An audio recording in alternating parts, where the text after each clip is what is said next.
ನಿಮಿಷ ಬಾಯಿಗೆ ಹಾಕಿ ಸವಿಯುತ್ತಿದ್ದೆ. ಆಗ ನನ್ನ ಅಳಿಯ ನನ್ನ ಲಂಗ ಬಿಚ್ಚಿ ನನ್ನ ತುಲ್ಗೆ ನಾಲಿಗೆ ಹಾಕಿದ. ಆಗೇನು ಸುಖ, ಏನು ಸುಖ! ನನ್ನ ಅಳಿಯನ ನಾಲಿಗೆಯಿಂದ ನನ್ನ ತುಲ್ನಲ್ಲಿ ರಸ ಸೋರುತ್ತಿತ್ತು. ಅಗ್ಗ ನನ್ನ ಅಳಿಯ ಆ ರಸವನ್ನೆಲ್ಲ ಹೀರಿ ಅವನ ಕುದುರೆ ತುನೆ ತೆಗೆದು ನನ್ನ ವನವಾಸವಿದ್ದ ನನ್ನ ತುಲ್ಗೆ ನುಗ್ಗಿಸಿ ಬಿಟ್ಟ.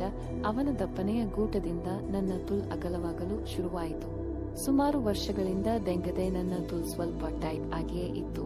ಅವನ ಹೊಡೆತಕ್ಕೆ ನನ್ನ ತುಲ್ ಒಳಗಿದ್ದ ಚರ್ಮ ಓಪನ್ ಆಗಿ ಇನ್ನಷ್ಟು ರಸ ಸೋರಲು ಶುರುವಾಯಿತು. ಆಗ ನನ್ನ ಅಳಿಯ ಅವನ ವೇಗವನ್ನು ಹೆಚ್ಚಿಸುತ್ತಿದ್ದ. ನಾನು ನೋವಿನಿಂದ ನರಳಾಡುತ್ತಿದ್ದೆ. ನನ್ನ ಗಂಡ ಯಾವತ್ತೂ ನನ್ನನ್ನು ಈ ತರ ದೆಂಗಿರಲಿಲ್ಲ. ನನ್ನ ಅಳಿಯನ ಒಂದೊಂದು ಹೊಡೆತದಿಂದ ನನ್ನ ಕಣ್ಣಿನಲ್ಲಿ ಆನಂದ ನೀರು ಬರಲು ಶುರುವಾಯಿತು.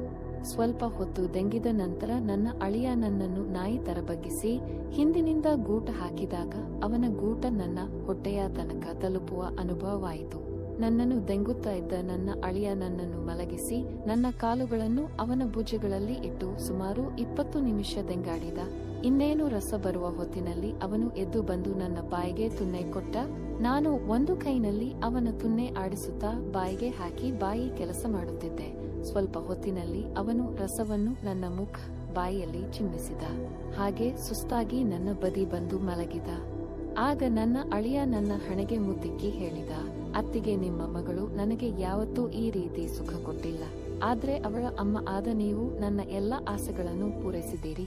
ನಿಮಗೆ ಅಭ್ಯಂತರ ಇಲ್ಲದಿದ್ದರೆ ನಾನು ನಿನ್ನ ಮಗಳಿಗೆ ಡಿವೋರ್ಸ್ ಕೊಟ್ಟು ನಾನು ನಿಮ್ಮನ್ನು ಮಾಡುವೆ ಆಗುತ್ತೇನೆ ಎಂದ.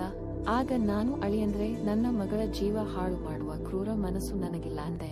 ಆಗ ಅವನು, ಅತ್ತಿಗೆ, ನನಗೆ ನಿಮ್ಮ ಜೊತೆ ಕಳೆದ ಈ ಕ್ಷಣ ದಿನಾಲೂ ಬೇಕು, ಪ್ಲೀಸ್ ಮದುವೆಯಾಗಿ ಅಂದ. ಆಗ ನಾನು ಹೇಳಿದೆ, ಬೇಡರಿ, ಬೇಕಿದ್ರೆ ನಾನು ನಿಮ್ಮ ಜೊತೆ ದೆಹಲಿಯಲ್ಲೇ ಇರುತ್ತೇನೆ. ನಿಮಗೆ ನನ್ನನ್ನು ದೆಂಗಲು ಮನಸ್ಸಾದಾಗ ನಾನು ಎಷ್ಟು ಬೇಕಾದರೂ ದೆಂಗಿಸಿಕೊಳ್ತೀನಿ ಅಂದೆ. ಆಗ ಅವನು ದುಃಖಿತನಾಗಿ, ಸರಿ ಅತ್ತಿಗೆ, ನೀವು ಹೇಳಿದಾಗೆ ಆಗಲಿ ಅಂದ.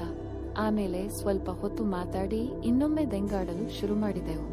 ಹೀಗೆ ಅವತ್ತು ಸುಮಾರು 4 ಸಲ ದೆಂಗಿಸಿಕೊಂಡೆವು. 2 ದಿನ ಕಳೆದ ನಂತರ ನಾನು ಅಳಿಯನ ಜೊತೆ ದೆಹಲಿಗೆ ಹೋದೆ. ಅಲ್ಲಿ ನಾವು ಕದ್ದು ಮುಚ್ಚಿ ದೆಂಗಾಡಲು ಶುರು ಮಾಡಿದೆವು. ಆದರೆ ಒಂದು ದಿನ ದೆಂಗಾಡುತ್ತಾ ಇದ್ದಾಗ ನಡೆಬಾರದು ನಡೆದು ಹೋಯಿತು.